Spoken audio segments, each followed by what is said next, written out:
হাতে গোনা আর মাত্র কদিন, তারপরেই বাঙালির শ্রেষ্ঠ পুজো দুর্গাপুজো। আর এই দুর্গাপুজো উপলক্ষে এখন ব্যস্ততা তুঙ্গে নজরে পড়ছে আসানসোলের রবীন্দ্রনগর উন্নয়ন সমিতি। আমরা এখন এসে পৌঁছেছি এই রবীন্দ্রনগর উন্নয়ন সমিতিতে। তাদের এবারের পুজো 58তম বর্ষে পা দিল এবং আমরা জেনে নেব যে এবারে তাদের কি থিম, কি উপহার দিতে চলেছে আসানসোলবাসীকে। চলুন।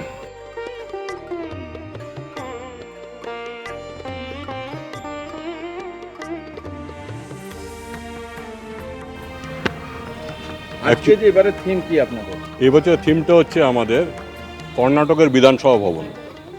এইটা অনেক কিছু দেখে শুনে আমরা চিন্তা করলাম, তারপরে আমরা স্থির করলাম, কারণ আমাদের কমিটিতে অনেকেই আছেন, সবাই মিলে যে ডিসিশনটা নিলাম যে আমরা কর্ণাটকের বিধানসভা ভবনটা আসানসোলবাসীর কাছে উপহার দেওয়ার চেষ্টা করব।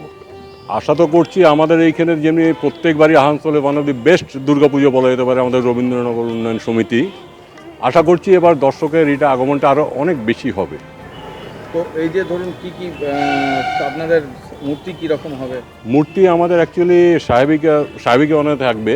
আমাদের মূর্তিটা তৈরি করছে কুমারটুলি মোহনবাসী রুদ্রপাল।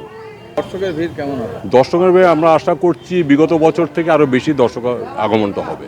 আপনারা শুনলেন যে এই রবীন্দ্রনগর উন্নয়ন সমিতির যারা উদ্যোক্তা তারা আশাবাদী যে এবারে তারা প্রথম স্থান অধিকার করবে, পাশাপাশি দর্শকদেরও মন জয় করবে।